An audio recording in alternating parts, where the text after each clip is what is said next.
Humanianity, a new religious call. Humanianity, religion for us all. Humanity, now we all can see. Humanity, how much better we can be.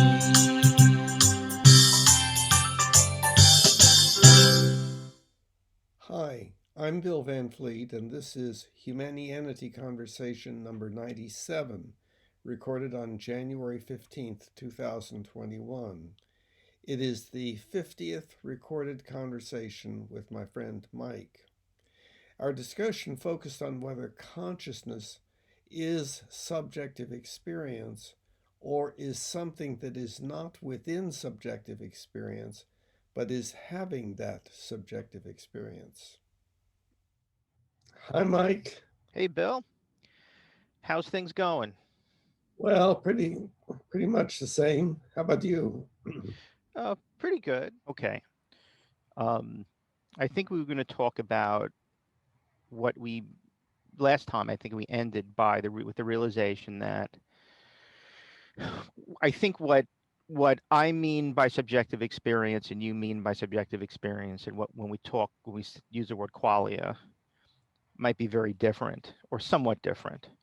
And then one of the things we realized was that when you use the word um, it seemed to be a little bit different than how I was using it. And we talked about maybe starting there this time. Is Yes. that a place do you still want to start there? Yeah, that sounds like a good idea. And you sort of spoke as if we use the word qualia. I don't use the word qualia. That's right. Not nearly. I think you use it sometimes because I use it. Right. I I would agree. Um, so subjective experience, I think is maybe is a better place to start. So when you use that word, we don't want to start there. What do you mean by it? Okay. As far as I can tell, I don't mean anything different than consciousness, everything that one is aware of, uh, feelings, thoughts, visual things, auditory things, and so on. Okay. That I think was where there might have been a slight nuance. You said the things that you're aware of. Um, could you describe what you mean by that a little bit more? So I was trying to clarify uh, what I was meaning by subjective experience. And I mean really nothing more or less than consciousness or awareness, or that is, whatever one is consciously aware of or experiencing. The one does not necessarily have to be fully aware. In other words, something can be in the background, so to speak, but Okay. it's um, I would assume the same as what you are talking about when you talk about the set of qualia. Yeah. So the one area I think I just want to delve into a little bit Okay. before I confirm, yeah, I think we mean the same thing, is when you say kind of consciously aware of. So my question is this, as an example. Um, are are emotions part in your understanding of subjective experience? Is that emotion part of subjective experience? Yes. Okay. So what about if you're not feeling anger right now, would you still say that the emotion of anger is part of your subjective experience? Well, it would depend upon what you meant. If you meant, uh, is it a part of your subjective experience right now? The answer would be no. But if you're talking about in general, the answer would be yes. Okay, then yes. Then I think when I say qualia and you say subjective experience, or when I say subjective experience, where we mean the same thing. I remember, if I recall correctly, we had at the end of the last discussion, I had gotten the impression that um, one of the definitions you had for the set of qualia and part of your subjective experience is that you had to be consciously aware of what you were experiencing in order to define something as part of your subjective experience. So I just wanted to check that one thing. And it sounds like it depends upon how you're using the word, but not necessarily. Yeah, well, I I would miss. not really say things the way that you said them in the first place. I would refrain from using the word qualia because I believe that using words that are familiar but precisely understood is much better than introducing words that people may not have ever heard of. And we're, of course, talking with each other, but also hopefully this might be of some interest to some others Mhm, who would not have had access to something like qualia. mhm. Subjective experience, I think, is something that most people would pretty much understand. Okay. And um, Yeah. So I think we're talking about the same thing. And I don't know how necessary it would be to continue, I think, on this subject. However, I think the set of what we would consider to be a member of subjective experiences might be a little bit different. I think that I'm wondering if you might consider things, or I might consider things that would be that I would classify as part of the set of a member of subjective experience that you might not. Um, I think we got into a little bit about that when we talked about belief, and that's how this came up, where I had said, you know, for me in my worldview, there's a difference between um, this when you use the oh ah okay. oh, okay. So See, yeah, maybe we should just like keep going from where we were before we ended. This way, yes. yeah. Okay. So what I was saying was, I think with regards to what we would consider to be. Oh no, I said that already. So I was saying, right. That's talking about belief. So we got into the discussion about subjective experience and what that means when um, and what's part of subjective experience. And I said what I consider to be part of subjective experience might be a little bit different than what you consider to be part of subjective experience, and in that way we might differ. And I recall last discussion, the way that came up when we were talking about beliefs. I had said that for me in my worldview, there is belief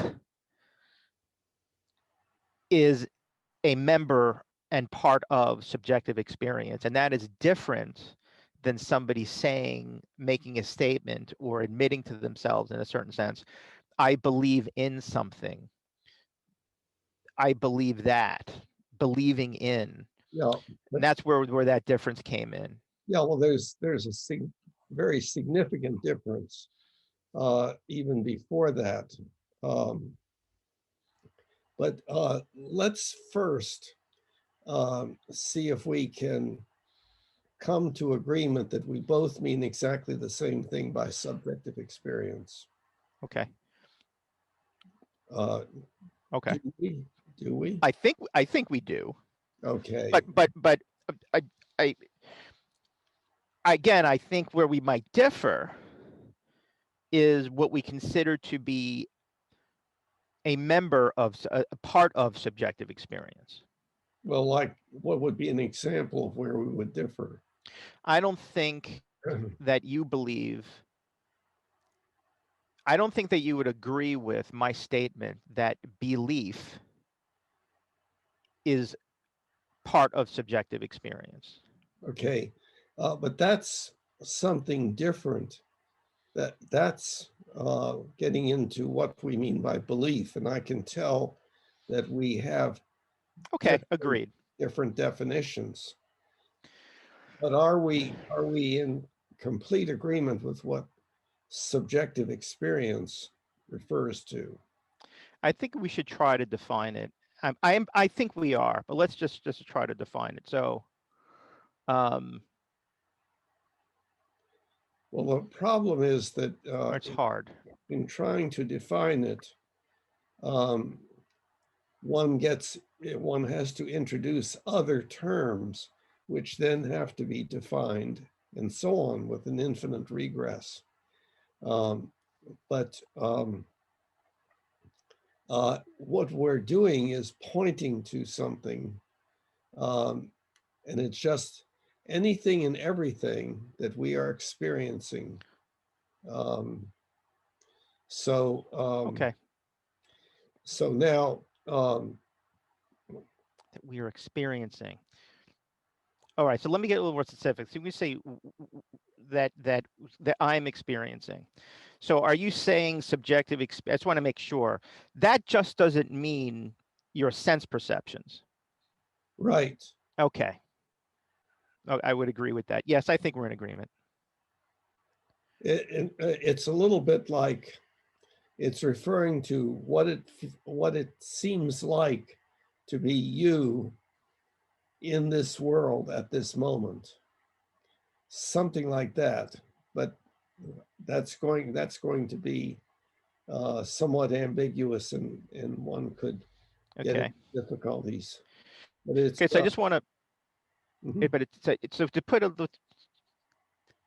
to help me understand what you're saying, which I think I still agree with. So subjective experience is different than consciousness. So I would, no, Well, it's not.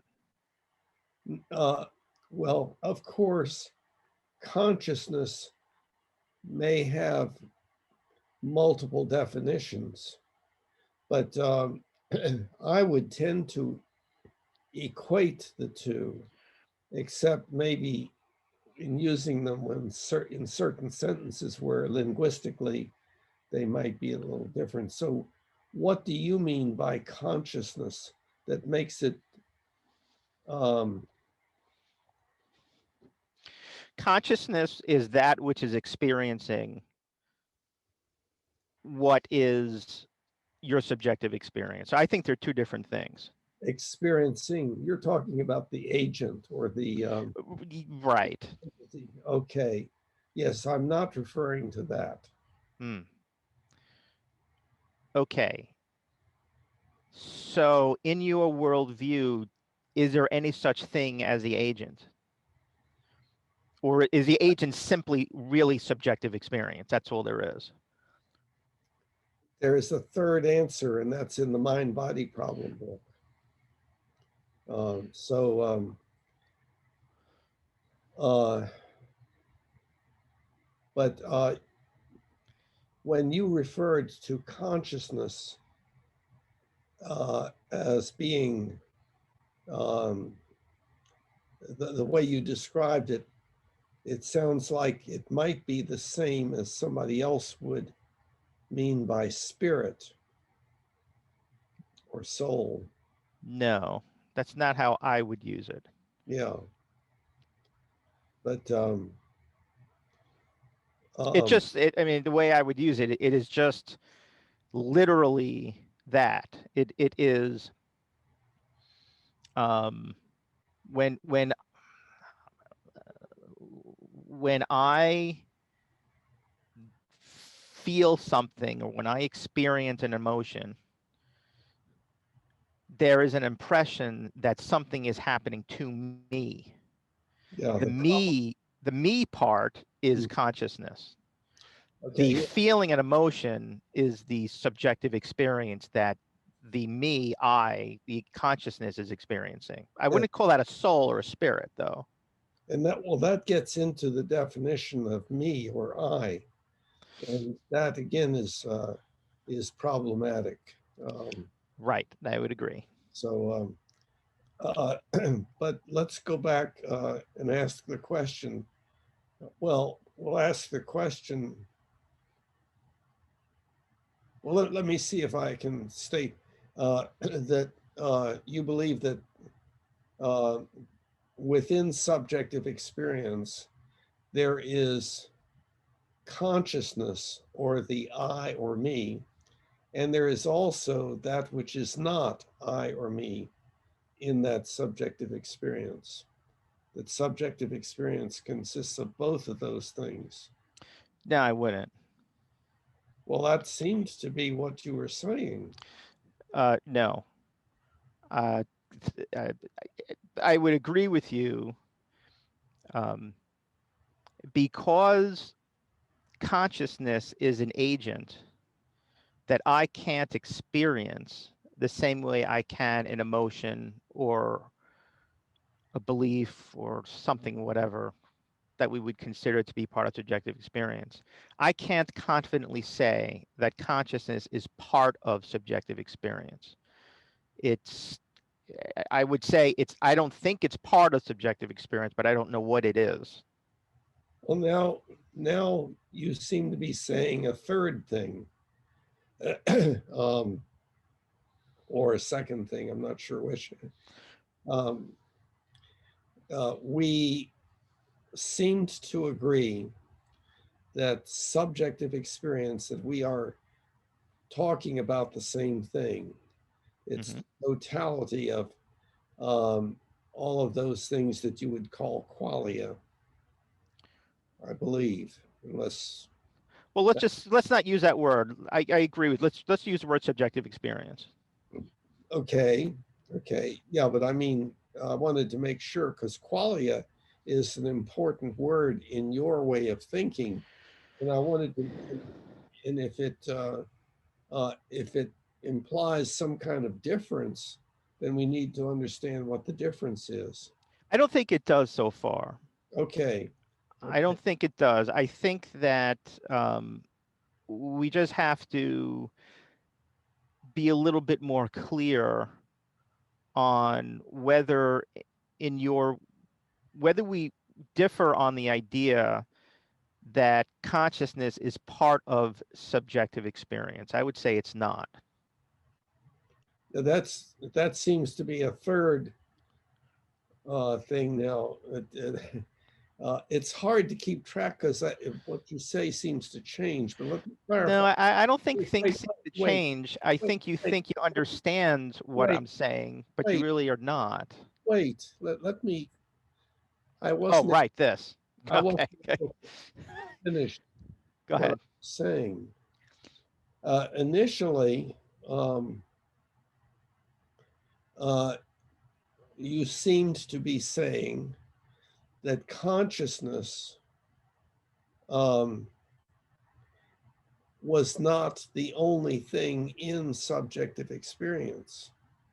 And then you seem to be changing that to consciousness is something that is not in subjective experience, that Mm-mm. it is outside of that a totally different concept. No, I think that you assumed that what I was saying, what I think kind of mirrors your beliefs, but that's not what I had said. I would never say consciousness is part of subjective experience. I was checking to see that's what I understand you to believe. That is Okay, not what I would agree with. okay. So, um, what you mean by consciousness is something that is nowhere to be found in subjective experience. I would agree. I don't think in my worldview, consciousness is not part of subjective experience. You don't experience consciousness in the same way you experience an emotion or a belief or a motivational state. Okay, It's and not the same thing. I was seeing it as the sum total of all of those things that you started to list.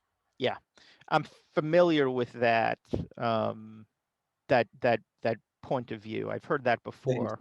So consciousness then is another entity that is not anywhere to be found in subjective experience. Yes, I would agree. Consciousness is the agent that experiences what's in the subjective experience. Whether or not that's actually true whether that's true in any kind of non-metaphysical way, I have no idea. But what I can say, in my opinion, is that that is the way I experience things. The way I experience an emotion, a motivational state, a thought in my head, a sensation, whatever it might be, is that there is an agent, i.e., consciousness, another word for it, that is experiencing those things. Do you experience that agent? No, I can't experience How do you that know it agent. exists? Hmm? How do you know it exists? I can assume it exists by reference because I am experiencing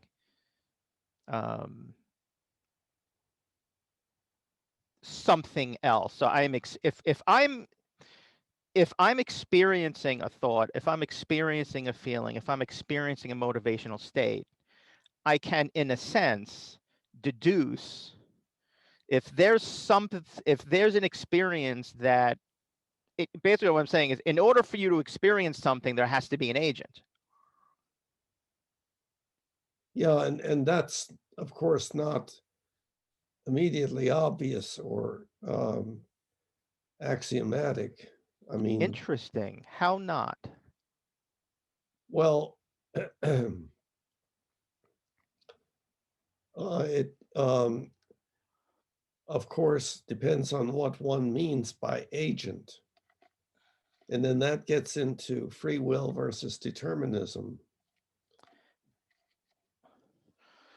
right? Because in the natural sciences, there is no such thing as free will.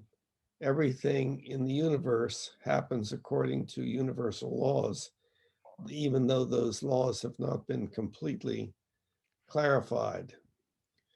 Um, so, uh, so within one's subjective experience, one could have the feeling I am making a choice, but actually, according to the natural sciences, that choice was determined anyway by the causal chains of events, the causal chains that led up to that particular thing, including the feeling of I'm making a choice. That's not what I meant by agent.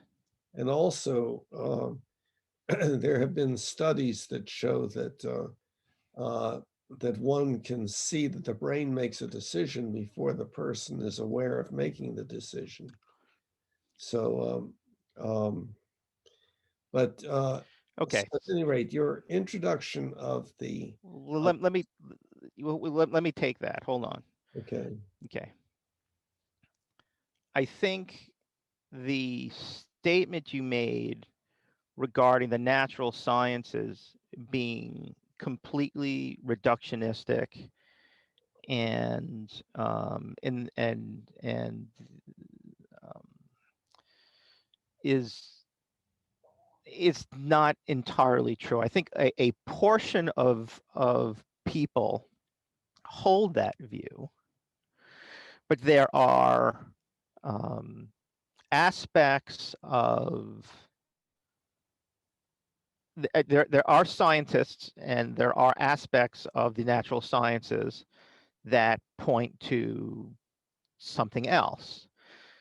Um, for one branch that comes to mind is a branch of mathematics that deals with chaos and fractals, nonlinear equations, um, quantum mechanics, where it has been shown in mathematical proofs that it is impossible to predict certain things. It is impossible to get enough information to deduce what's going to happen. So the idea of the belief in a reductionist. Go ahead. Well, but I'm not making that claim. I'm not saying that we are able to predict everything that's going to happen. And indeed, it may be that um, one of the laws of nature is that certain events happen according to randomness um, as defined mathematically. But that is not the same thing as there being this entity. No. That's not what I'm responding to. Let me finish. That's not the same thing as an entity that is floating around in the universe, Hold on, is making things change Bill. according to its That's decisions and that wishes, is that is not what I was. That was not what I was commenting on. I right? wasn't commenting on the validity and accuracy of a reductionist theory of the universe. I was reacting to a statement that I heard you make that equated reductionism with the natural sciences, that the natural sciences worldview, so to speak, is reductionistic in nature. That's not necessarily true. There is a portion of the natural sciences and certain scientists, researchers or whatnot, who believe in a reductionist view, and there are others that do not. So Well, simply, so using the word reductionist, and you haven't told me what that means.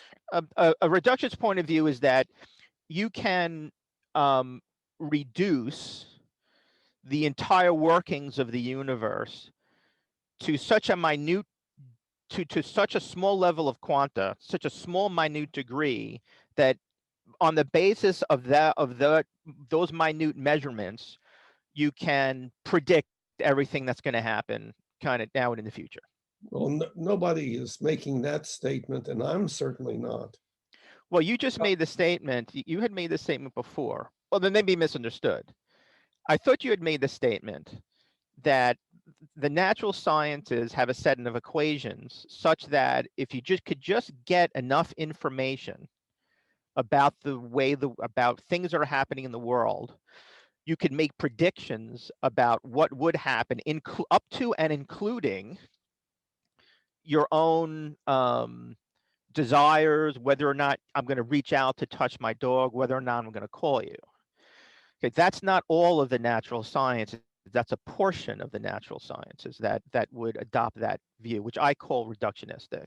Yeah, but nobody is making the claim that that degree of knowledge could ever be attained.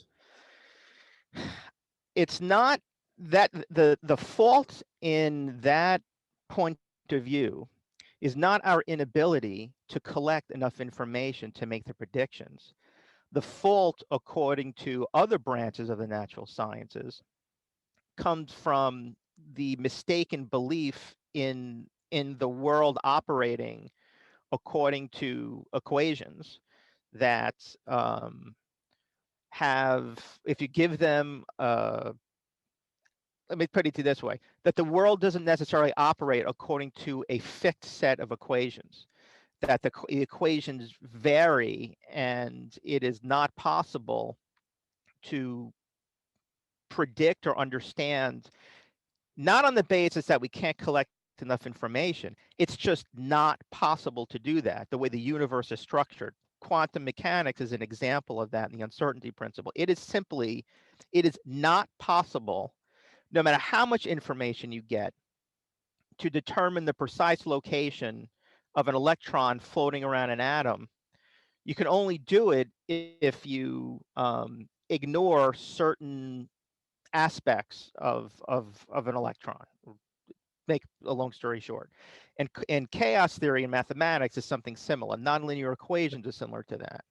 But that has nothing to do with whether there is an interfering entity, uh, a a non-observable entity floating around that says, "Well, I'm going to make the electron go this way or that," uh, and and that one of us could be one of those. Um, the Totally lost. Where Yeah, does this entity come into, Bill? I'm confused. So the- what I said, oh, maybe confusing. When I said the word agent, I defined agent. I said the agent is that which is experiencing what is inside your subjective experience. Now that's the way I define. I didn't define agent as some, you know, being that's floating out there that makes things happen. That's, I don't know where you're getting that from. I could have used the word consciousness instead of agent. okay, the word agent usually means what I uh, suggested it or portrayed it as meaning. Um, uh, an entity like you're describing is just experiencing things, and that experience could be just what is determined by the laws of the universe. And so, what we're talking about is the basic problem of free will versus determinism. An agent means an entity. An agent is an entity that can engage in free will. In other words, is not constrained in some way. Um, All right, then maybe I guess fair enough. I could understand that that is that word may not have been, I guess, wrong choice of words. Um, is the word consciousness okay? I'm tempted to use the word subject, but I think you go, you know, but I think you can have an issue with that. Is consciousness okay? I mean, what do you want me to use? See, the problem you're having with the word agent is that you feel for you, it represents the idea of free will, and I don't want to include anything. I'm not talking anything about free will versus determinism when I use the word agent. So I want to use a different word there. All I'm meaning, I want to describe the the phenomenon where the impression, I believe, certainly that I have, that I assume other people have also, is that there is something experiencing what we would call subjective experience. There's something experiencing. I have emotions.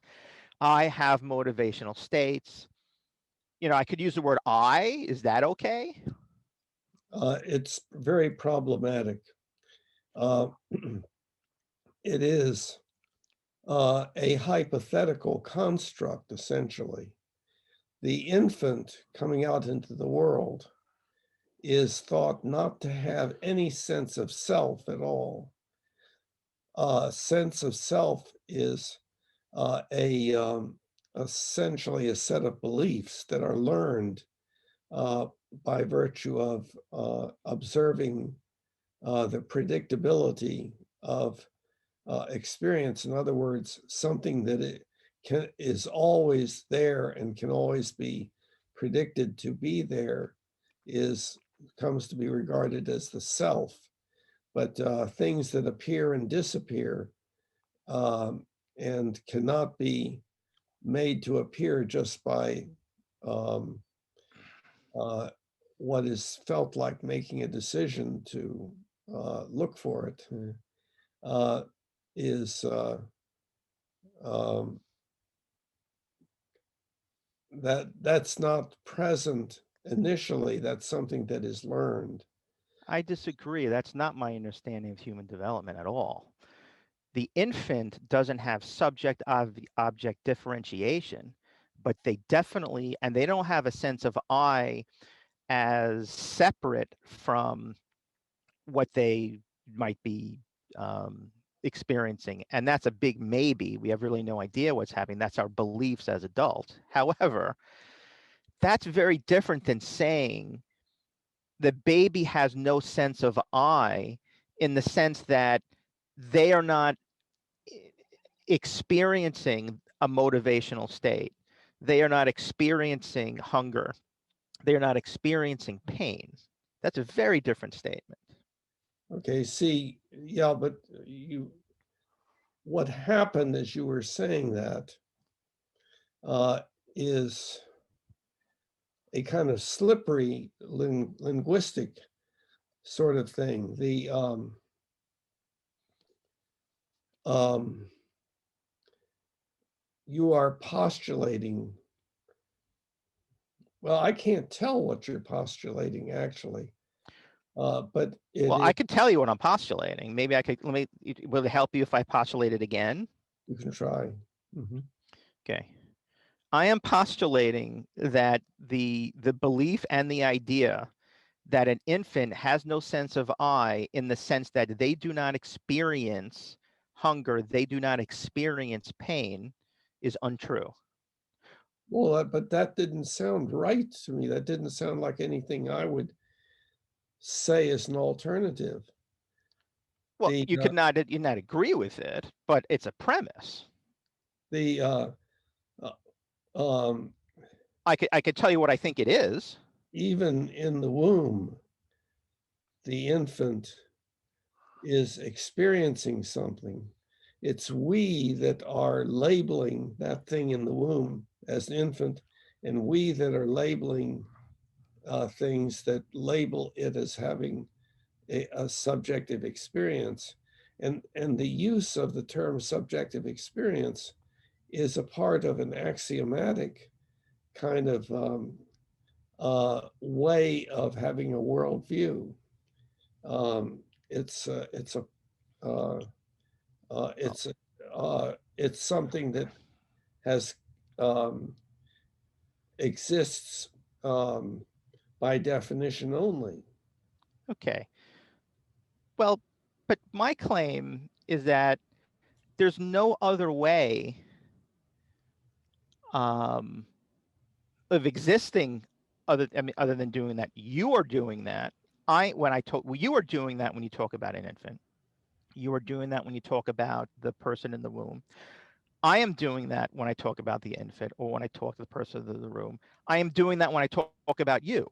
You are doing that when you talk about anyone else on the planet. That you are kind of using your imagination, and I'm using my imagination to try to imagine what it's like to be an infant. And we're using the same inductive methods, so to speak. We're just coming to two different conclusions.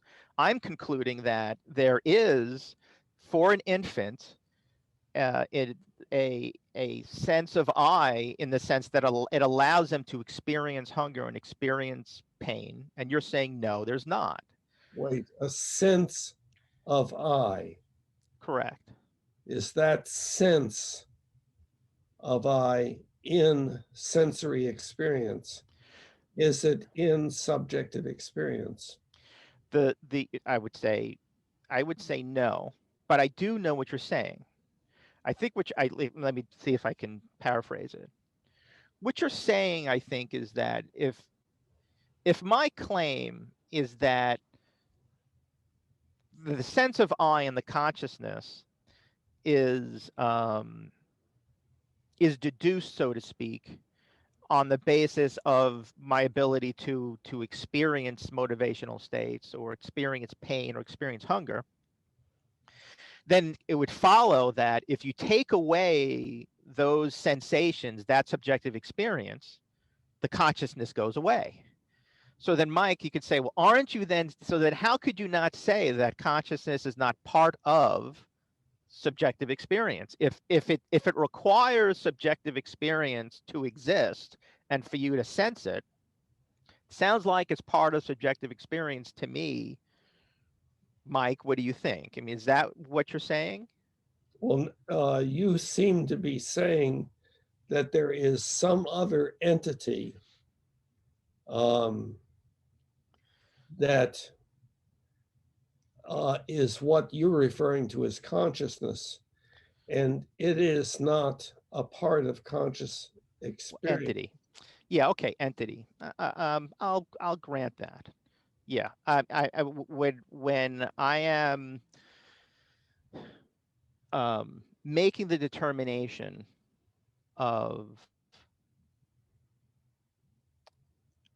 the entity of consciousness, and I would say whether or not it can exist independently of subjective experience or not, I would claim that is, well, I can claim pretty confidently that's the way I believe most people would experience a motivational state or an emotion. But I can certainly say with confidence that is the way I would describe it for myself. And For myself, but I would, that's the way it seems. yes, that's the way it seems. In other Correct. words, okay, subjective experience is the way things seem. Yes, and what I was talking about more specifically was it seems to me that and this is not just language, this is the way it seems. There is some entity that experiences the subjective experience. I am not the anger. I am not the thought. I am experiencing the thought. I am experiencing the anger. There is something else, whether that's a product of the brain and whether I could zap a part of the brain and that goes away, I don't know. That's not what I think what I'm claiming here. All I'm claiming is that's what it seems like. It seems different than subjective experience. You know what I mean? Uh, yes, I think I do. Um, but I would just like to point out that it is an entity that you are bringing into existence by definition only. Um, your feeling that it's you that is experiencing these things is a feeling in subjective experience. I would I mm, Good point, and that's what I was talking about before. Um, Possibly. But the salient point Well, is that wait. Let's give that some more thought because okay. saying possibly, there's the possibility that you might agree and thus have changed your mind about something. Well, I think I was going to clarify that when I said possibly. I said it's really possibly. In my worldview, I cannot experience my consciousness in the same way I can experience a thought and an emotion. But Well, I will say a couple of things. you can't experience an emotion the way you can experience a thought. No, that's not. No, I don't. There's differences between the way you experience a feeling and a thought, but there are also similarities. One of those similarities is that there seems to be an I that is experiencing both of those. That's one thing they have in common. That is one reason why Okay, I would put them in a different set than seem, consciousness. seems to be. Correct. Seems to Is be. not our subjective experience exactly uh, the way things seem to be? Uh, no, I can say um, things. I could say that it seems that you know um, all Christians are completely delusional and are morons about believing in Jesus. That's what it seems to me. I could also say It seems to me that I experience emotions and thoughts similarly. It seems to me is just a reflection of a belief I have. It's a belief, and this speaks to the idea you said before that you said, well, that's just consciousness is arising out of an arbitrary definition. Well, what is an emotion then? Isn't that an arbitrary definition? When you say you have a belief, and we're talking about all these concepts and ideas, these all seem to be arbitrary definitions. Because something is an arbitrary definition doesn't necessarily make it any less, I don't want to use the word real, any less valid as an idea. Certainly. Well, our definitions are, in a sense, arbitrary. They are just an agreement to use a word in a particular way. Yes, but so I would claim on that basis that essentially everything is an arbitrary definition when it comes to what we're stating in our belief. To single out a certain arbitrary definition as invalid because it is simply an arbitrary definition is inappropriate.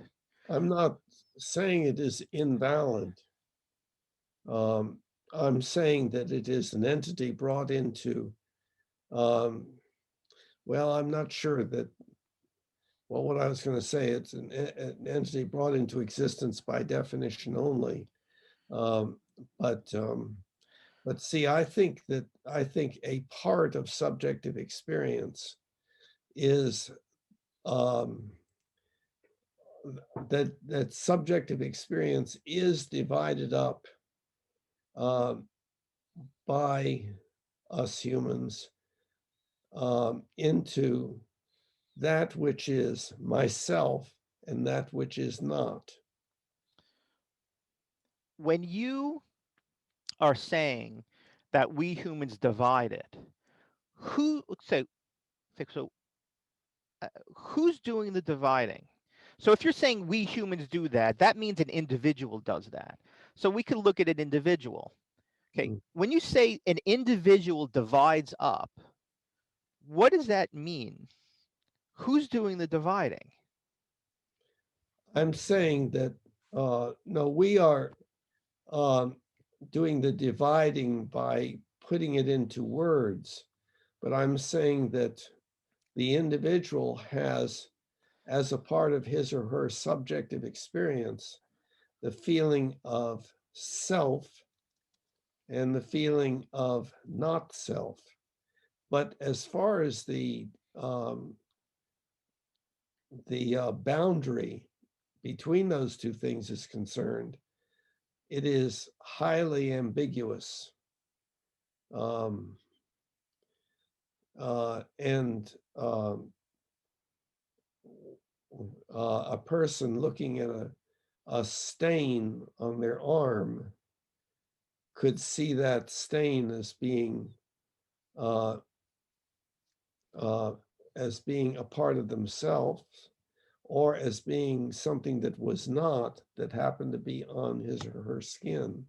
Agreed. Um, so uh, there's no way of really defining those terms, and uh, there's not any, to my knowledge, any scientific way of defining and then experimenting with sense of self.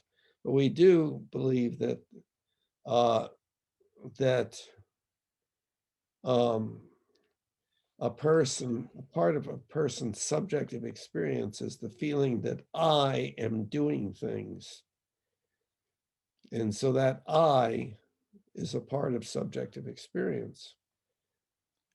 I think you're being very selective in how you're choosing um,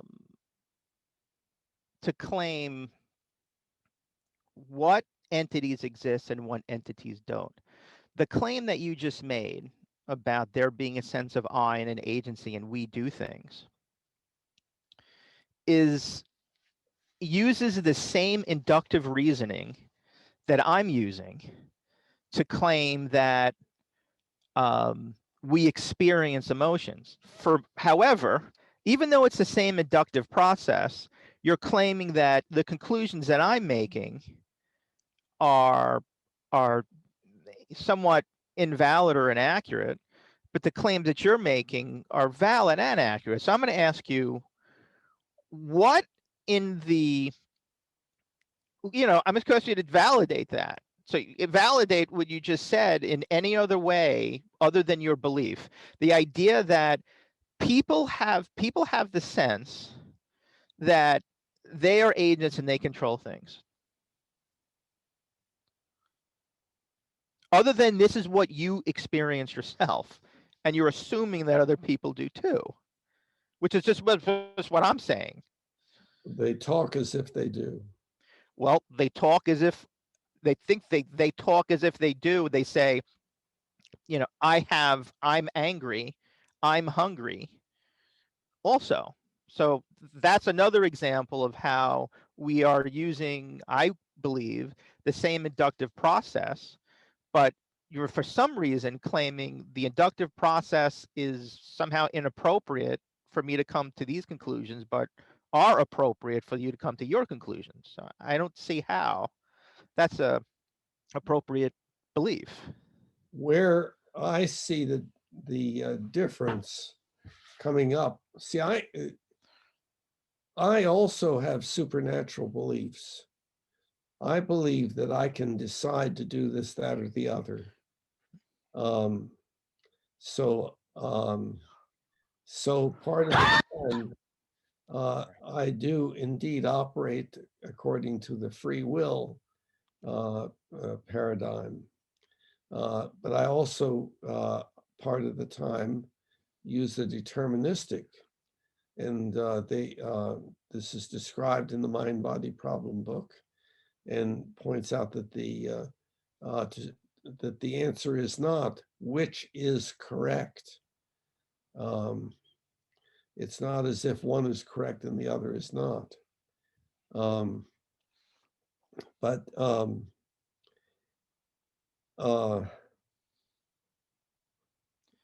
see, there was another point I wanted to make. It got away.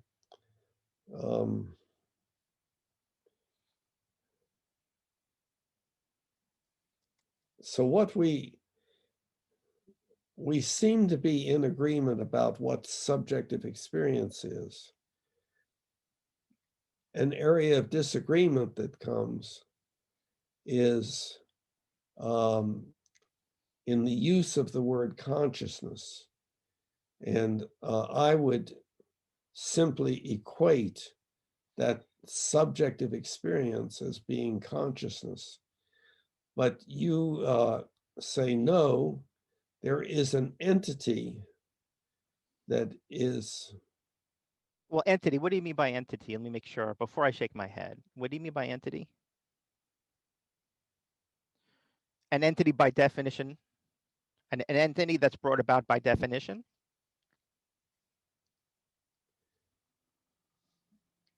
You seemed to be saying that there is an entity that is totally outside of subjective experience, which, however, is the entity that is having that subjective experience. So what would I want to, I'm a little troubled by the use of the word entity. So it's, again, it's want to make it when it say it's clearly what I'm defining consciousness to be. I'm not saying it's an entity. I'm not saying that anything other than what I'm saying, which is consciousness is that which is experiencing what's inside your subjective experience. That, whether or not that's an illusion, whether or not it's a spirit, whether or not, I don't know what the hell it is, but that's the way it seems to me, the way that I work, the way my subjective experience work. I get pissed. I don't feel like I am the anger. I feel like something happens to me and I feel I experience this. When I have a belief, I feel like I have a belief. That could be, I don't know, have no idea what that is. I'm just describing a almost it's like it's just that's the way it seems. That's all I'm saying. Whether it's an illusion or not, whether it's spirit, whether it's real, whether it's an illusion from, because I'm really in a computer program and somebody's doing something to me, whether I'm really dreaming, I have no idea. It's just that's what it seems like to me. That's all I'm saying it is. Uh-huh. Yes, and I understand that, and all I'm saying is that it's a postulate or a conclusion that you're drawing, that because you are having subjective experience, there must be an entity that is um, having that subjective experience. And Okay. I understand that.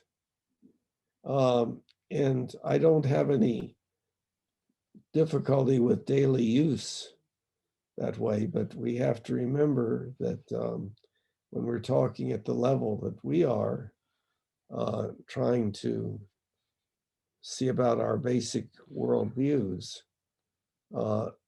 that um, there is potential for difference to creep in and manifest itself later down the road when we have a discussion about something. I, I, I'm I agree with that, and for me, that's not what I'm stuck on. What I'm stuck on is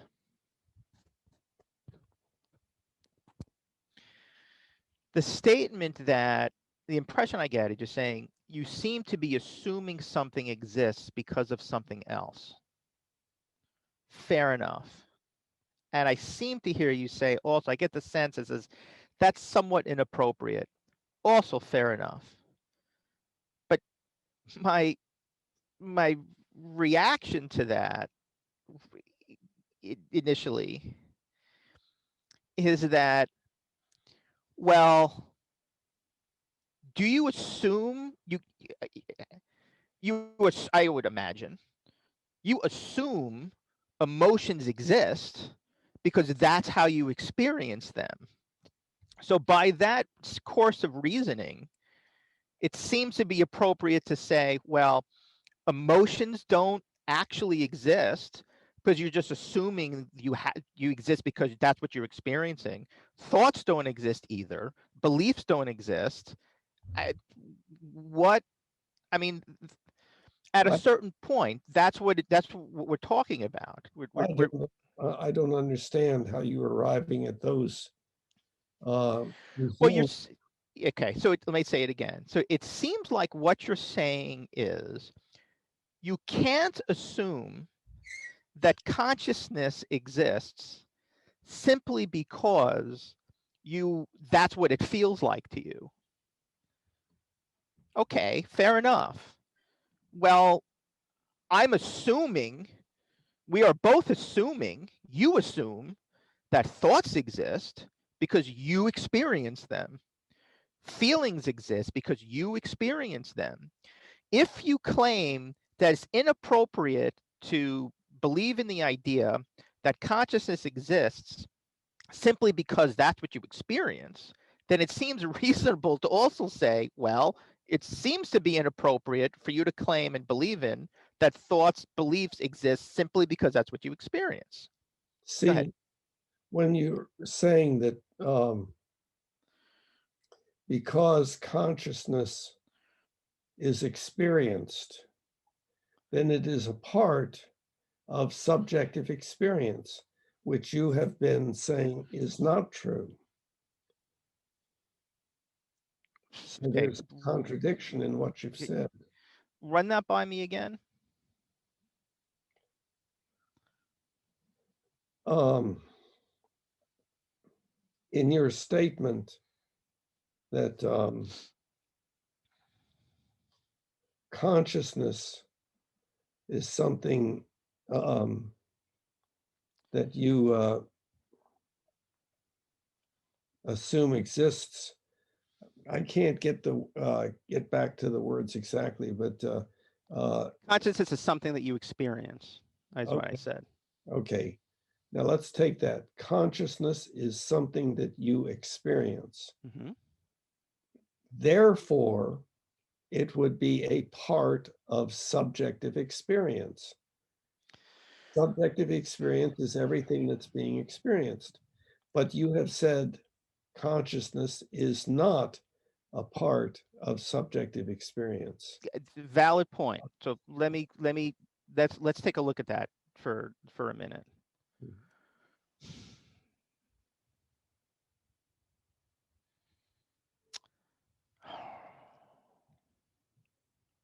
I think that the I don't want to get too kind of crazy with this, but and I could talk about points of view and reference points and whether that is also part of your subjective experience.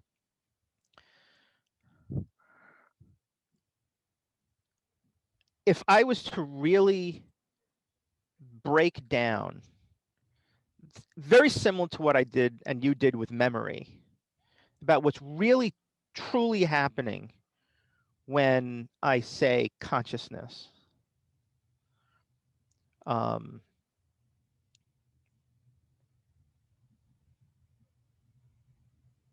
I recognize there is a possibility it's just part of my imagination. But I think of what I'm really doing when I think about consciousness is I am imagining and thinking back in time, and I am imagining what I'm doing when I'm feeling something, when I'm thinking, and I'm labeling that entity that I'm imagining as consciousness. Is that part of your subjective experience? To your point, yes, imagination is part of your subjective experience. Uh, However, um, and this is what I just want to enter. We're not going to talk about it. That's what makes it a priori because you can't experience it. You can only know it by definition. So it in that way, I would agree with you. I would say that consciousness, the idea of consciousness, is part of is something that I imagine when I think back to what it's like having a motivational state or having a um, emotion or having a thought. Um,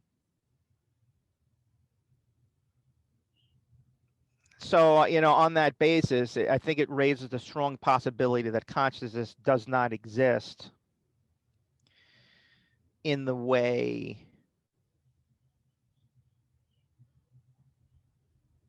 I had proposed, but it's also not doesn't seem to be part of subjective experience either. It could just be, part of my imagination. And I think it speaks to your point and other people's beliefs that I've heard that says that just almost what I said, consciousness is just an imaginatory idea, and that all there really is your subjective experience, and that you know anything else is just part of your imagination. So I would agree with that. well, part of your imagination is part of your subjective experience, right? Yes, but it doesn't mean that what I'm, well, at least I would say, it doesn't mean that I would put um,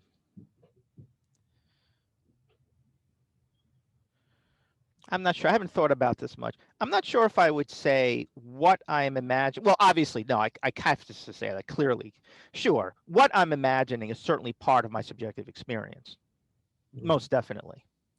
But I think I would say I'm not as sure consciousness um, exists in the sense that I postulated in the beginning of the discussion on the basis of that. When I actually think about what I'm really doing super slowly and super slow motion and um, plank time, so to speak, what's really happening is that I am imagining what it's like to have subjective experience, and I am imagining in somebody experiencing it. Um,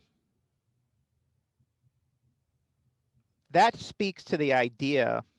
It's just getting really it's starting to get disturbing again. Kind of speaks to the idea of whether or not what does it mean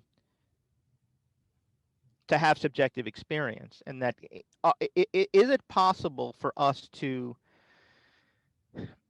think and consider anything without, in some minute way, referencing the past or our imagination? This is starting to get. This is starting to get. This is starting to disturb me again. This is the same experience I had when we talked about memory. I don't like this line of reasoning. Mm. Well, going back to what we're basically working on is Can we whether, stay before we go back? Can we stay on this for a minute? is whether we are in agreement as to what the term subjective experience means. And it seemed like we came to agreement Yeah, that I said I changed my position. I would say, but I'm not sure if I agree with yours yet fully. I need to so. talk about it more. See, I'm having trouble completing my sentences. Um, so I'm trying to, Oh, I didn't go like this. Sorry, yeah, but also forgot. I would like to be able to complete my sentences. Sure, go ahead. I'm going to try again here. That recapping essentially that we seemed to come into agreement about what each of us meant by subjective experience. But then uh, the difficulty arose with this other term, consciousness. And um, my assumption that consciousness was basically the same as subjective experience. Your assumption at that time was that consciousness was nowhere to be found in subjective experience, but was the entity that uh, was having that subjective experience. And uh, my contention would be that that is um, not not really consistent with the usual way of using the word consciousness. Um, if you anesthetize a person, presumably their subjective experience disappears completely and they would be classified as being unconscious. Um, and I think that when that happens, people are using the words in the way that I'm using them.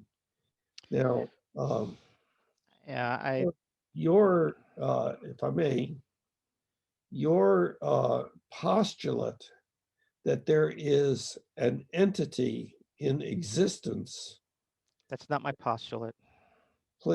please let me No, finish. no, Bill, I'm raising my hands. No, you have to stop. please, That's not my postulate. please let me, Not my postulate. please let me When get, you do this to me, Bill, I stop. When yeah, I do this to you, it's appropriate for you to stop.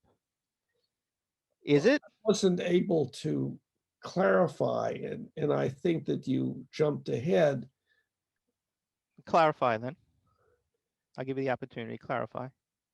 See, it disrupts the whole presentation that I'm making. Bill, So, okay, didn't we agree? Hold on. hold, We have to stop now and talk about how we communicate with each other. We agreed to do this and this, did we not? yes, Have you been doing this and this to me, and have I stopped most of the time? I have, but I try not to interrupt you. When you do I, this, it means you have to interrupt. It means I should stop.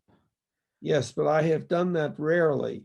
There's so much of what you say that I could hold up two fingers about and stop you, and so you wouldn't be able to say anything.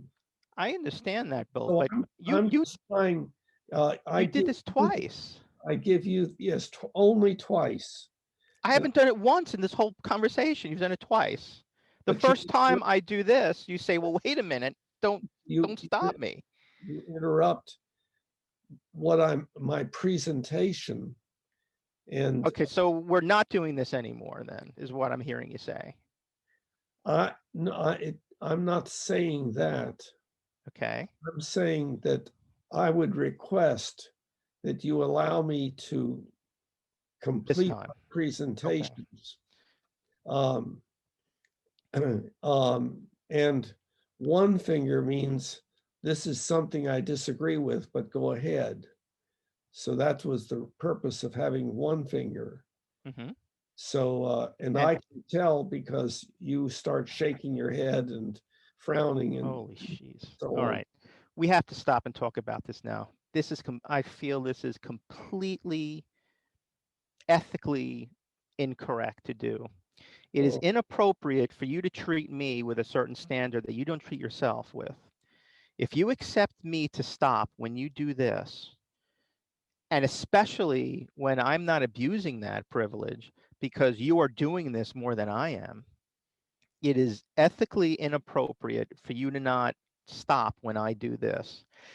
If I had done this 20 times versus your one time or 0 times, I would say you had a case to claim that I was abusing that power. But you had just admitted that I'm doing it less than you are. And the time when I did do this, you refused to stop. That's treating me with a double standard. I think that's ethically that's not the right thing to do.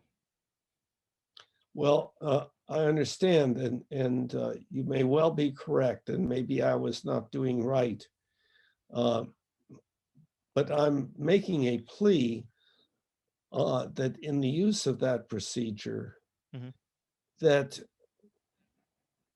I get to speak actually, I think, less than you, um, except at times like this, maybe. Um, but am starting to give a presentation that it's important to get to the end of. And the end is just a little bit further, and then I am stopped. And I think if I included it all the way, it might make a difference with regard to whether you were um, in agreement or not. It Okay. See, so when I'm just, I when so I'm just asking to give me more of a chance to complete a presentation, and I was in the middle of one when all of okay, this broke down. I would like to point out that when you do this, I am also in the middle of a presentation, and very often a presentation that's very important to me, and a presentation that I believe will become clear and you'll agree with once I'm able to make it. However, you and I both made the agreement that when we do this, we stop. Mhm. And in fact, I recall that I asked you, I said, do you not want me to use number 2 with you? Should I just do this? And you said, no, it's beneficial if we both have the same rules. Mhm. So I, I understand that's how you feel when you make these presentations. I did recognize I feel the same way, and I still stop. I think that from an ethical point of view, the only time it's appropriate to really start claiming you should not be doing number two is when that person is abusing that um, that privilege, that rule, so to speak. So, and that abuse can be quantified in how many times that person and how often that person does it. Um, by both our admissions, I have done it less than you, so I feel it's very appropriate for the rare time that I do this, that that you stop. Even if you feel like I do, I want to keep going, and he'll get it. Mike will understand if I just complete my sentence.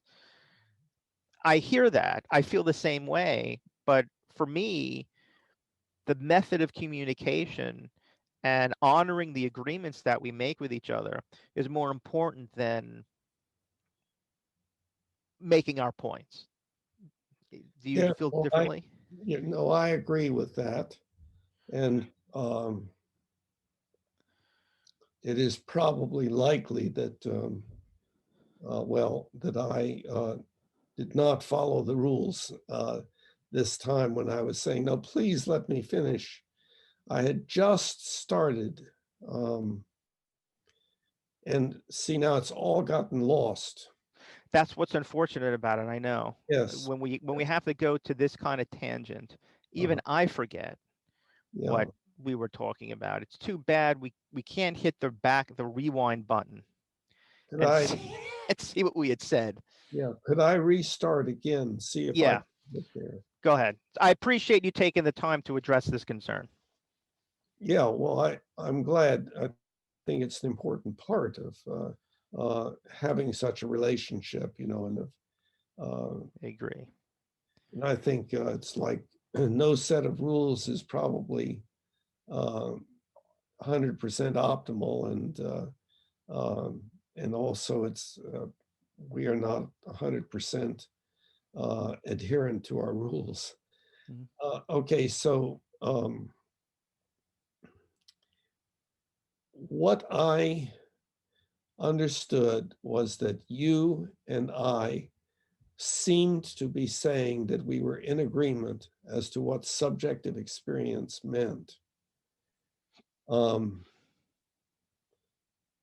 and the problem came in when the term consciousness came up, because you and I seemed to have different um,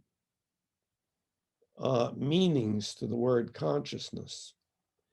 Because in my mind, consciousness and subjective experience are identical.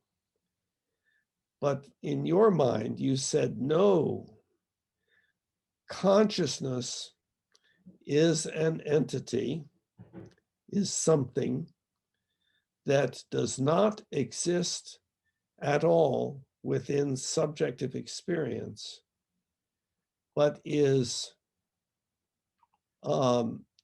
something which you are postulating exists and is what has conscious experience.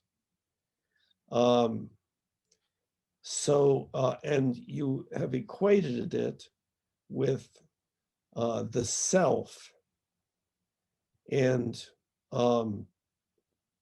so in my mind, uh, well, the sense of self is a sense within uh, subjective experience.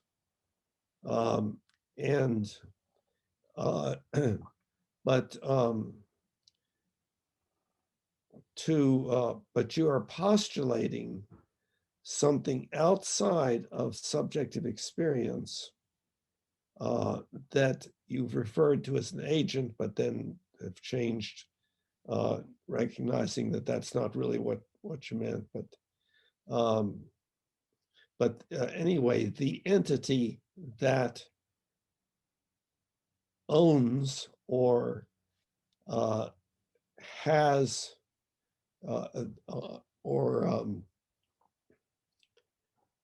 is the vehicle of subjective experience, or it is the entity in existence that can never be experienced, but is that which does the experiencing, if I understand correctly. Go ahead. Uh, do you want me to respond? Yeah, I mean that's pretty close. Uh-huh. Okay. And I think as a result of some points you had made, it kind of it caused me to really really slow down and ask myself what's happening very very specifically when I'm claiming that I am experiencing something. And I had come to admit and realize on the basis of you pointing it out that I have to think about this more, but I believe what I'm really doing is imagining what it's like when I experience emotions and feelings and thoughts. And I am imagining this, um, what I would this consciousness, this something that's doing the experiencing. On that basis, I would I would tentatively agree with your claim that um, the idea that I'm proposing, that is consciousness, is actually part of my imagination and therefore part of subjective experience in that sense. Yes, well, I might be a little bit, yeah, I think we're getting real close. I think that uh, as the infant develops, uh, there is the sense of self that develops, such that the infant and the child, and ultimately all of us, um, have kind of a vague feeling of self as opposed to other. So I don't feel that my computer is a part of myself. I consider my fingernails to be a part of myself. When they are clipped, um, then it becomes a little ambiguous.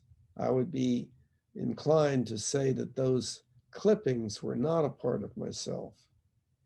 Um, if I experience a a motivational state or a feeling such as anger or fear or joy or whatever, I automatically feel it to be a part of myself, something that permeates my subjective experience. And I even work at times at trying to stop it from permeating. Like, I don't want to have this feeling, or try to enhance it. Maybe I can get a little bit more joy out of this. Mhm. So I think it's my uh, my hypothesis is that the sense of self is a part of our subjective experience that is a kind of learned feeling. Like there are all sorts of other things, like uh, we come to experience an increase in fear when we see uh, not just a particular object, but some object in that class. Um, and so we, uh, and it's through positive and negative reinforcement that occurs. So, Yeah. okay. I several things are going through my head in order for us to. I understand that proposition and that theory, and I think it's valid. There are some things I'm a little concerned about, and when I'm trying to think about,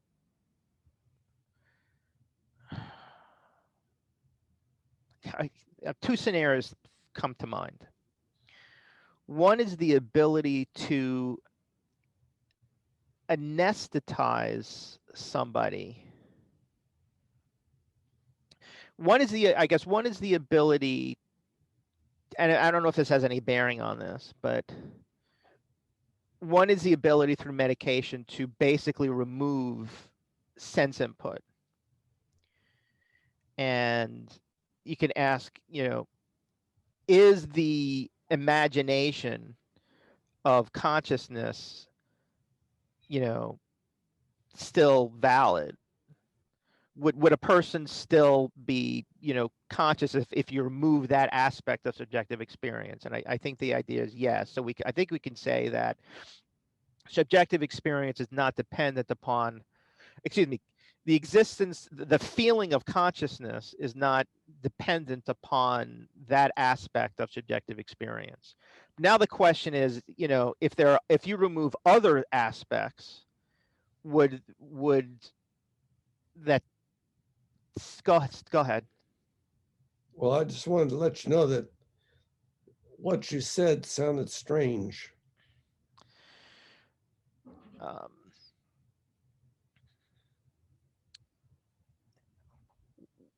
so I'm testing out the idea whether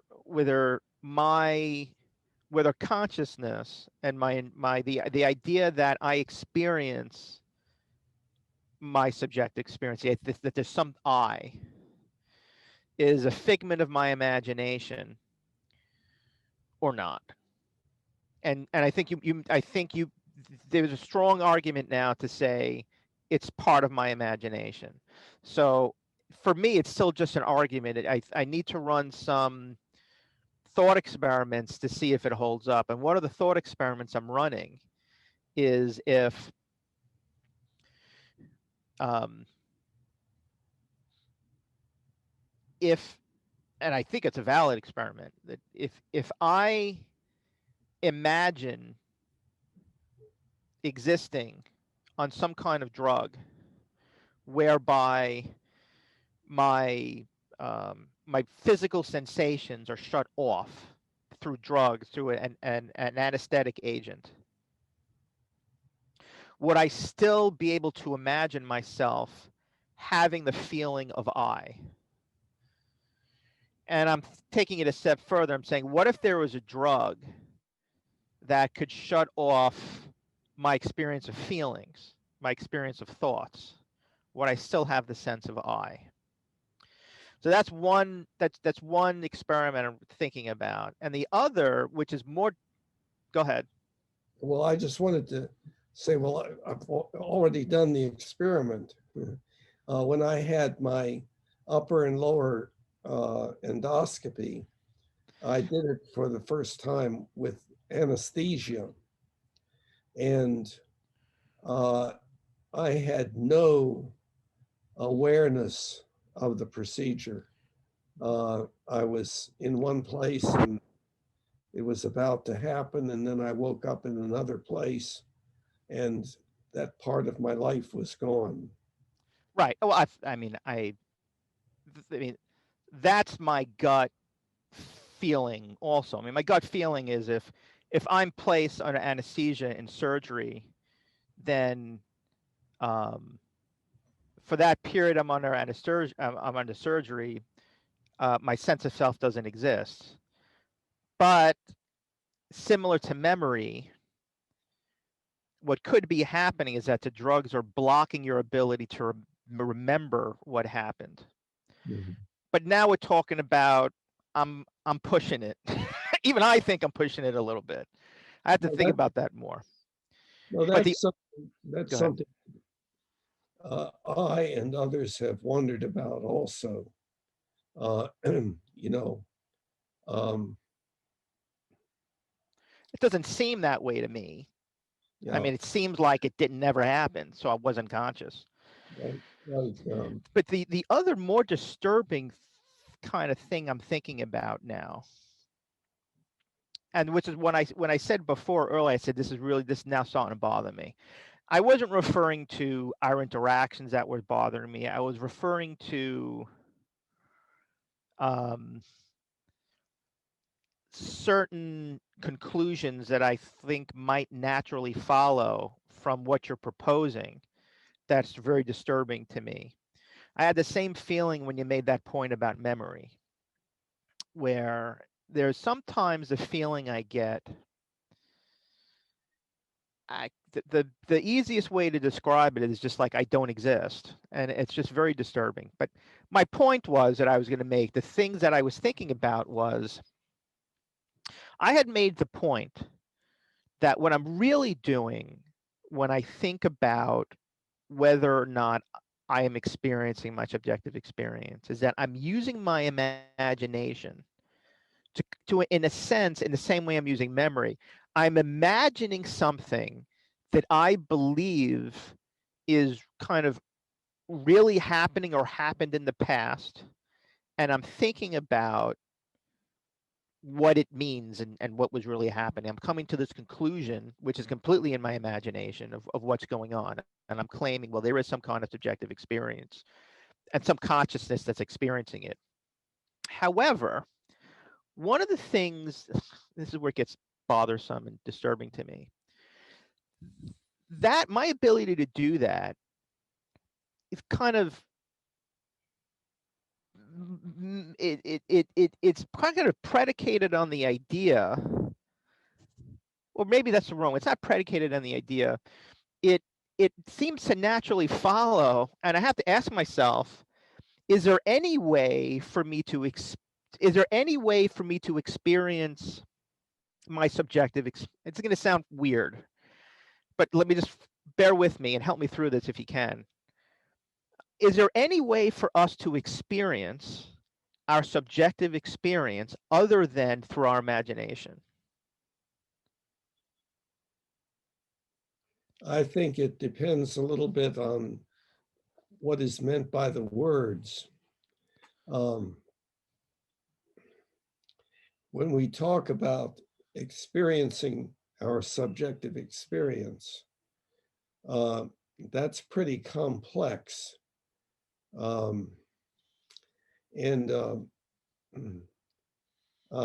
but it but there's also I think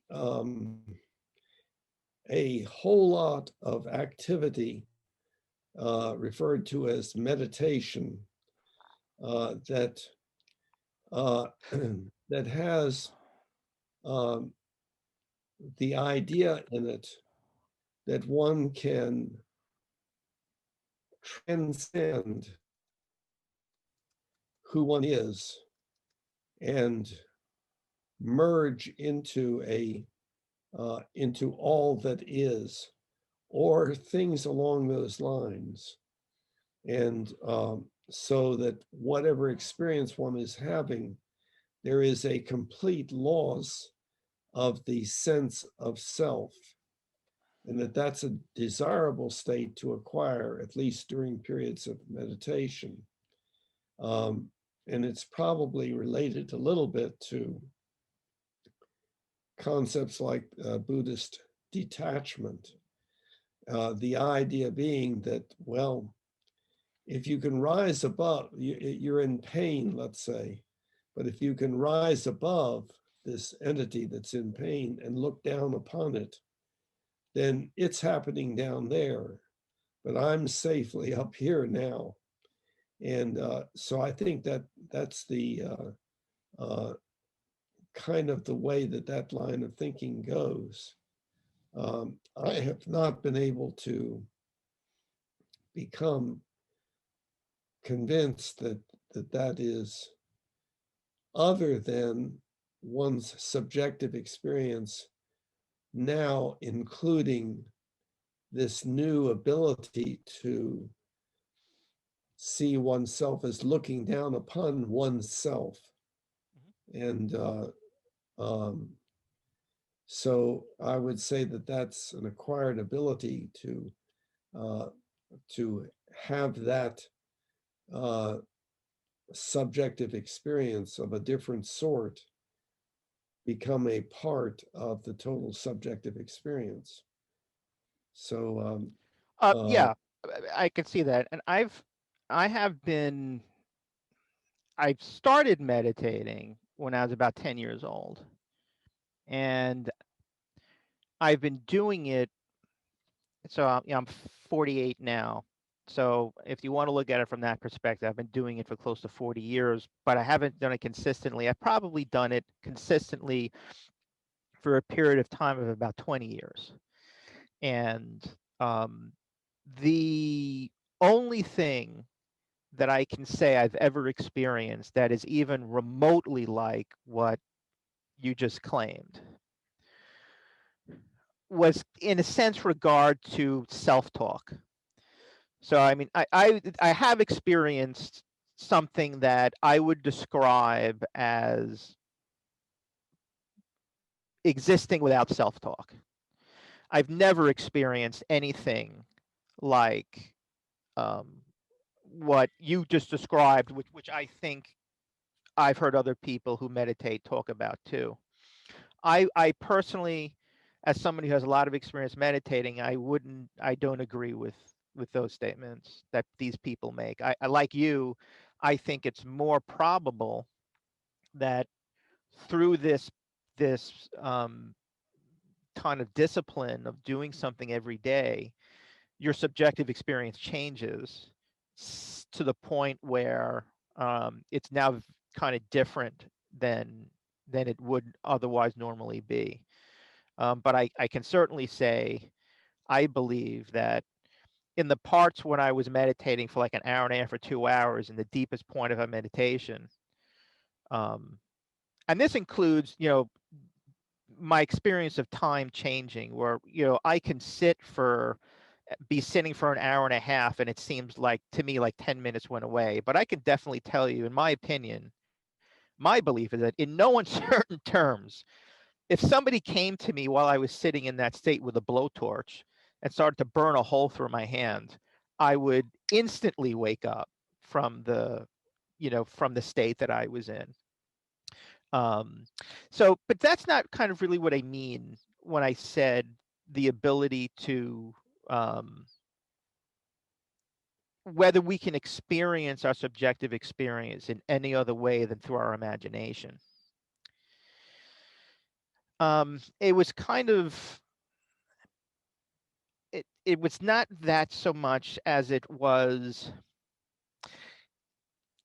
is there a difference? Let me put it this way. Is there a difference between experiencing our subjective experience when it's actually happening and talking about it and considering it? When I consider it, it really does feel like I'm using my imagination, I'm using my memory, and it's happening in the past and I'm talking about it. But that doesn't necessarily mean that what I'm imagining, what we're talking about, is truly reflective of what's happening, which is still my imagination.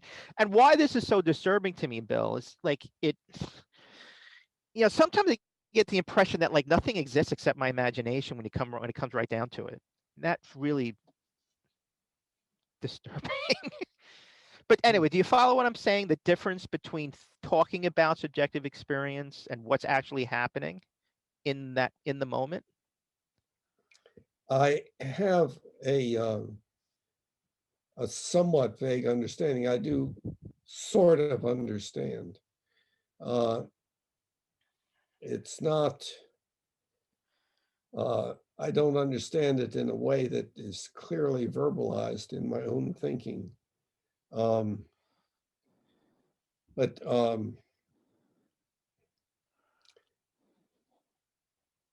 the what it seems related to in my mind is one can, with a hand on the hot stove, let's say, one can experience pain, and then one can rise above that and say, look at that, I'm experiencing pain. And one can rise above that and say, look at that, I arose above that experiencing of pain to just the consideration of it. And then one can rise above that. Well, look at that. I've developed this consideration of the experiencing of pain and so forth. But I see all of that is just what is happening within subjective experience. And there is an interesting area of um,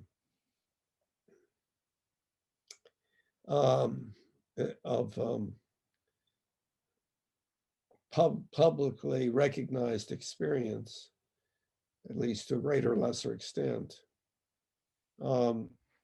the area of hypnosis.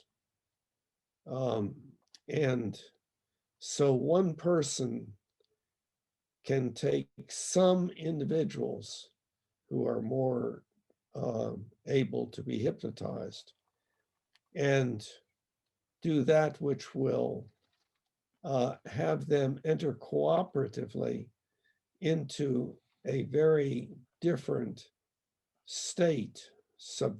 Their subjective experience becomes different, and it becomes dictatable to some extent, so that the hypnotist can say, look on the table there, you see a whatever it would be, and the person apparently will do that. So that's in the area of hallucination. And of course, it gets more complex, like post-hypnotic suggestion, where you will awaken when I say wake up. But then about 10 minutes from now, when I use the word such and such, you will suddenly experience so-and-so, or be unable to experience so-and-so. And then that takes place. But then there is the phenomenon of auto-hypnosis. So a person can work on auto-hypnosis, which seems to me to be very similar to meditation, or some of the kinds of meditation that people engage in. And so we have some ability to develop within our way of thinking, within our subjective experience, within our mind, in quotes, the intention to alter that subjective experience in certain ways, and then to actually bring that about. Yeah. It's I'm not sure I fully believe in the phenomenon of hypnosis. And if what is happening is what is claimed is happening. And I don't know much research on it. I can't really speak confidently in that way about it. With regards to meditation, I'm much more knowledgeable and have a lot more experience in that way. I think in the case of meditation, which might be also happening in the case of hypnosis, is that what's happening in meditation is not that your subjective experience is changing and you don't feel the pain anymore, you don't feel depressed anymore. That still happens. It's your reaction to it, so to speak, how you're motivated to behave as a result of that changes, I think. But I would say that as a result of meditation, and I think like anything else, if you're in Vietnam in a war and you're constantly stimulated with fear and fear and fear for 2 years, at the end of those 2 years, your brain is going to be a little different, and you might suffer from things. In a similar way, if you spend an hour or two a day doing these meditation practices for 2 years and you're calm, or whatever it is you do, you're going to be different in a couple of years, and you might be less prone to getting depressed, getting anxious, feeling whatever. Um, so I would agree with you. It's still happening in your subjective experience, and you're changing your subjective experience in the same way that life changes how we respond to our subjective experience all the time, in the same way I gave the example of Vietnam and, being in very stressful situations. But I think so I see what you're saying. What you're saying is you're making the analogy. When I say I'm using my imagination to think about my subjective experience, and in that way is what you mean by saying I'm rising above it. It's like I'm witnessing. In meditation, they say, you become the witness. You witness the emotion, and in a sense, you're a little bit detached from it, and you get more and more detached until you can have this emotion of depression and it not really bother you. It's just like, oh, I have a little bit of a headache. Let's move on with my life. I see what you're saying there. Uh, uh, and that's valid. But if what you're saying is valid and true, then when I say I'm imagining what my subjective experience is, it would follow that um, the reason why I consider it to be part of my subjective experience is because I am considering it from a different point of view. And that point of view doesn't necessarily negate the possibility that consciousness could indeed exist independent subjective experience. You're just seeing it above. So like you use the analogy above. Go ahead. Well, that part vastly of how the way that I see what is experiencing in this meditation phenomenon is that subjective experience is being modified by itself. We are taught to do it essentially. But so it's not that there is, as a part of me, this entity that has subjective experience. Subjective experience is all that I can experience. It's the way things seem. And so for me, that as far as I can tell, is consistent with a worldview that does not have significant contradictions in it, at least as so far Yeah, discovered. I mean, I would agree with that. I mean, it is difficult. I would say it's impossible for me to imagine. And I understand, this is meditation too, and they say this such a state exists. It's called samadhi, but I can't imagine what it's like, whereby um, you can have something else other than subjective experience. The subjective experience goes away, and like you said, consciousness is all that exists. I, I, and that I guess would. Um, I don't know if that says anything specifically about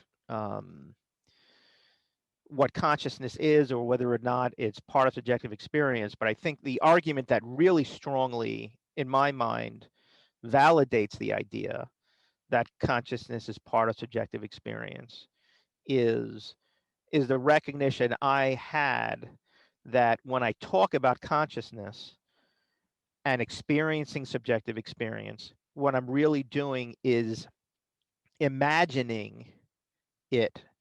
Like, what I'm doing, what I often complain about you doing, that I am taking an artificial third person point of view. I am imagining myself having something that's totally in my imagination, that never exists, um, when I in anything other than my imagination. So by that course of reasoning, it's either really true that consciousness is simply part of my imagination and therefore part of my subjective experience, or it's simply not possible for me to consider something. It's not possible for me to consider anything without using my imagination. And the idea of consciousness is something like I talked about in the beginning of the discussion. It's just something you can deduce, but it has no bearing on whether or not um, that deduction is accurate in any way. It's just part of my imagination. Um, Yeah, well, I'm looking at uh, looking at the issue as one of just definition. There's all the stuff that I'm experiencing, the way things seem to me right now. And I lump all of that together by definition and call it subjective experience. And there is no such thing as objective experience in my worldview that makes use of the term subjective experience. There is a difference, the subjective model and the objective model that's in the Mind Body Problem book, but that's totally different. right. Yeah, I follow you. If what you would claim, then, and what we both understand about meditation is true, it's never happened to me, and I know something about samadhi. The idea of consciousness without any subjective experience, it's just consciousness, and somehow you experience that. Okay, if that's true, and I think that's a very, very uh, that requires me to stretch quite a bit. But if it is true, then I think there's some kind of validity to the idea that there is a consciousness experiencing something. However, considering that, you know, the amount of people who've said they experienced that throughout history can probably be counted on two hands. I just, it's a very hard thing for me to really believe. I couldn't use that as proof of the existence of consciousness outside of subjective experience, simply because somebody imagined the idea that, and somebody claimed they experienced it. Ah, they remember experiencing it, maybe. Yeah, they imagine experiencing it. That just. Um, but what again? It's this thing that's disturbing to me, which is what I consider to be, thinking about something and talking about something when we're considering, subjective experience and considering consciousness. When I think about what I'm really doing is that I'm imagining it. My point still stood that I said before. Can I consider or talk about anything other than using my imagination? Is talking about experiencing subjective experience and what that's like, and in any way really mirror what it's actually like. And I don't know if that's true. So one way of me claiming that consciousness could possibly still exist independent of subjective experience is by making the claim that, well, when I'm talking about it, I have no choice but to use my imagination and look at it from this third point of view. Um, and using that point of view really validates what you're saying, that, well, clearly consciousness is part of subjective experience. But whether or not what I'm imagining and talking about in any way reflects what's actually happening in the moment, I don't know.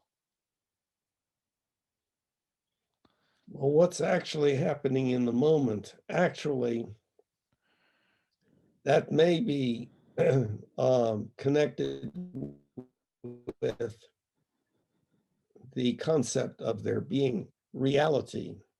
And of course, from the Mind Body Problem book, you know that I say that we can only have models of reality uh, the, that are to a greater or lesser extent accurate. Um, so, uh, so we've come to agreement that it is most likely that considering consciousness to be the same as subjective experience is the more optimal way of regarding it, and to recognize that within subjective experience, one can have the subjective experience of imagining one having subjective experience and stuff like that. Yeah, I would say thus far I would agree. Uh-huh. And I would think about that more. The sticking point I'm having with this is, can we can we certainly can, but should we ever claim that we know what is actually happening in the moment? So, or are we always just simply using our imagination and confusing our imagination for what is actually happening in the moment? Well, the uh, the the tricky word is the word actually, and again, that means in reality. And To your reality point, is yeah. something that we cannot ever have any experience of other than our models of reality. And uh, we can notice that we have increasingly accurate models of reality because our ability to predict what will happen if we do this, that, or the other improves, enabling us to do increasingly wonderful things. Yeah. See, this is, I think what it means. I think what we're really talking about it. This is really what it means when we say, and people have heard us say, um, all that is our subjective experience, or that's always been my claim. So we can't ever claim that we know what is happening in the moment ever, because that's making a claim on what reality really is. So by extension, what we're really saying is that we're always imagining things and believing that our imagination is what we believe is actually happening. From that point of view, from a certain point of view, it's the I guess it's what I've been saying all along, but it's disturbing for me to say that. Um, the only thing we can really be sure of that's existing is our subjective experience and our imagination about it. Rather than about our imagination. And that when we're really considering what's happening in the moment, we're always using our imagination, because we can't ever consider something that we can only consider those things that are happening in the past.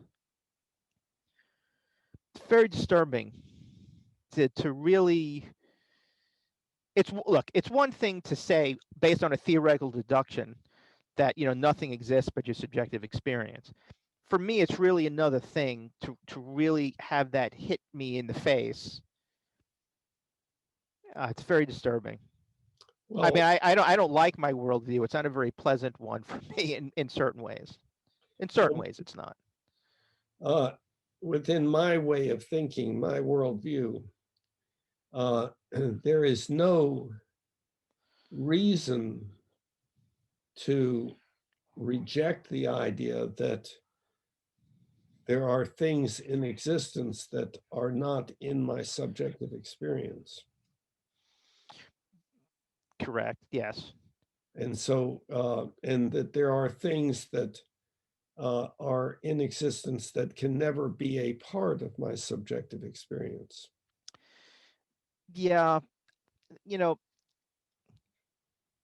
I will never that, experience an atom. yeah, that doesn't, for me, that's not as comforting, I think it is for you. Because what I like to believe and what I like to feel, what gives me comfort is that, in a sense, like I'm not alone. And then and you I'm know, in agreement. Mhm. yeah, and when you really come and when I really think about it in detailed terms, and I'm pressed like with your course of thinking and reasoning and your arguments, it really does seem like, I'm alone, and I'm imagining, and that the things that I believe are really just part of my imagination, and I want to believe they're not, but they really are, and they may reflect something real or not, but that's also part of my belief system. And it's a certain sense, it's like all that exists is me. It's lonely to a certain degree, and sad.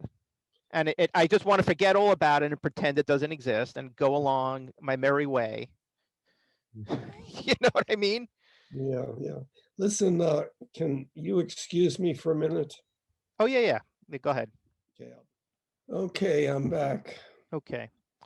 Um, yeah. Well, look. I mean, I think we made a great deal of progress Yeah. on this, and Mhm. I think the changes in my position, or what I'm questioning now, certainly I could imagine is going to impact my it's a very foundational belief that's changed, that I have a feeling is going to permeate through other um, beliefs that I hold. I got to think about that more, and um, consider what it really means when I made the realization that when I'm claiming when I'm claiming that consciousness exists and is experiencing something, I'm really using my imagination and considering something that happened in the past, and using what I often claim is invalid. It's taking this person point of view. Um, I'm not sure what all that means yet. I Mhm. know certainly that it means I have to I have to take a look and critique my belief that there's something experiencing subjective experience, and that's what I'll do. This past week, but this next week rather.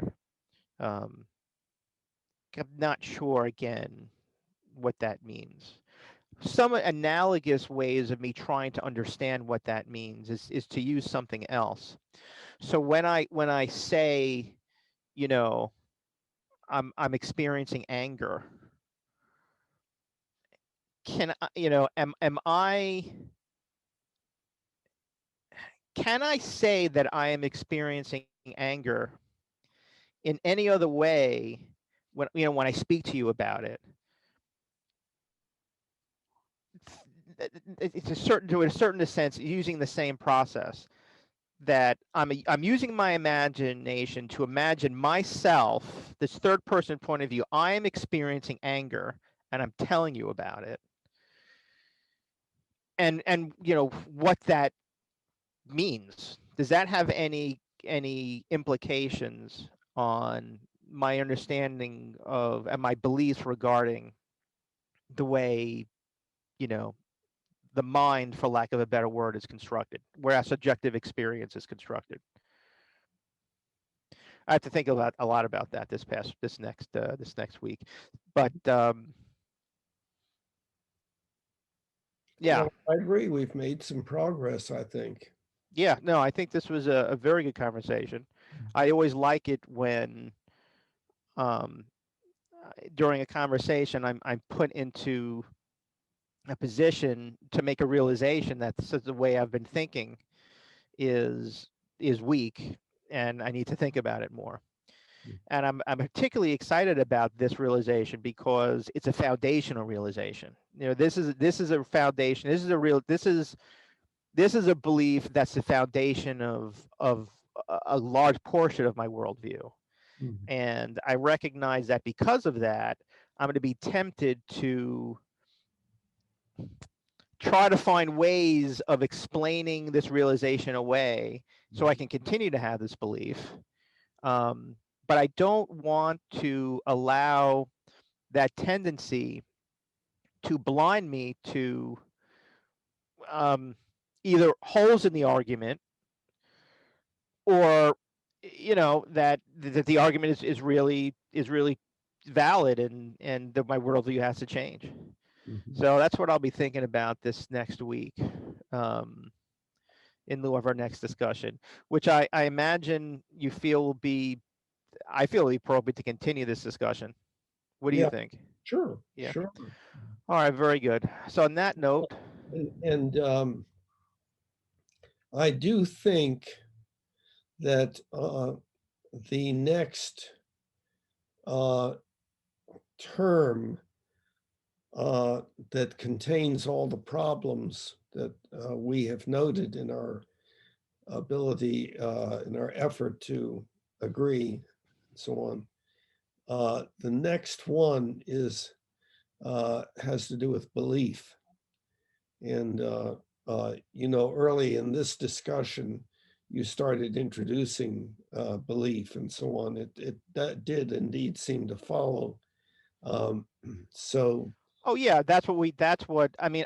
From a certain point of view, we're taking a temporary tangent yeah. on this topic, and eventually we'll come back to beliefs, either with some kind of what I'm hoping will be a different point of view that I have on it.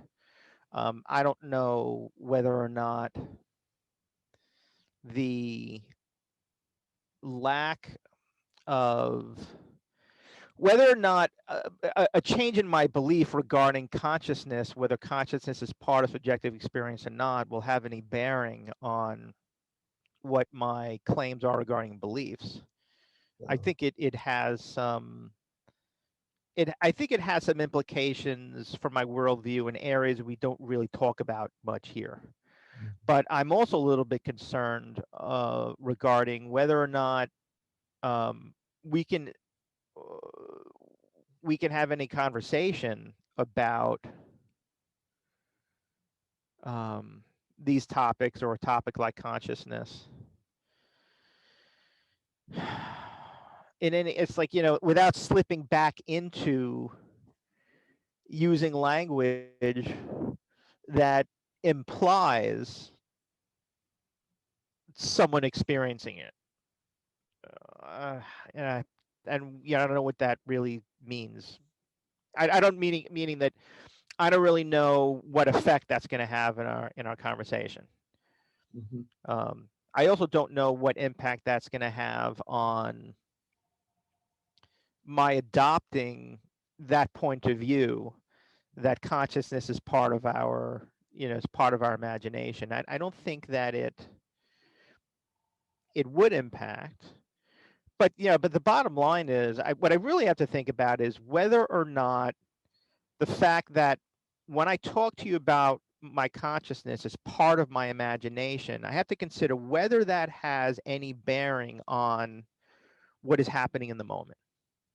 And I think what I'm really going to be focusing in on this week is thinking about the idea is, can we claim that we know what is actually happening in the moment ever? Is it always our imagination? And when you said that the word actually is really what you got to focus in on. Yeah. Yeah. And if it's all part of, is it all part of my imagination? Is it not? Is it some mixture of both? Are they two different domains, so to speak? One is a subjective model, and the other is more an objective model. I don't know. Mhm.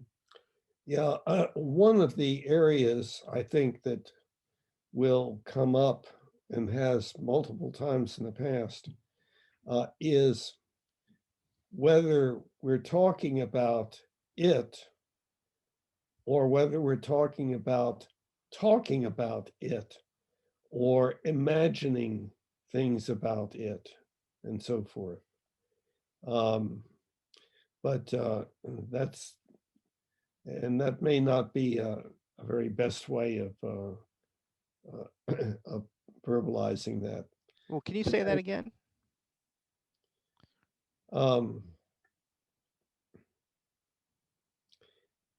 One of the issues that would come up in our previous difficulties in coming to agreement would be if we were talking about a particular thing like belief, whether we were talking about it or talking about our talking about it, Well, or, exactly. or thinking about it and so forth. Correct. Well, and I could say the same thing. This has become a slippery slope really quickly. I can now say the same thing about anything we're talking about. When we're talking about emotions, we're talking about thoughts, when we're talking about beliefs, when we're talking about truth, or anything we've been talking about. So, I don't really know what the implications of that would be. It's one of the things I really got to think about. What I certainly don't want to do is single out belief and treat it differently than we're treating truth or thoughts or emotions or anything else we might be talking about. That whatever we apply to consciousness, I think we should be applying to other things in our subjective experience as well. And if I really adopt the belief that consciousness is really part of our subjective experience, but in any case, so on that note, I got a lot to think about, my friend. Thank you for a wonderful conversation again, and very profitable. Thank you so much. I really do appreciate it. Yeah, as do I. You know what I'd like to do next time? What? This is something I used to do in the philosophy meetup group I would run. We would always review, just to remind all the members about what the the conversation rules were. So I'd like to try to make it a habit for us to remind each other what this means and what this means. Okay. Both of us. Mhm. And I think you're right. So this means I disagree, but you can continue, and this means stop, I don't understand. I think I may have used that incorrectly this time, but let's make sure we do that next time as a matter of routine. Okay. All right. Thank you. All right. Have a good one. You too. Bye, Bill. Humanity, now we all can see. Humanity, how much better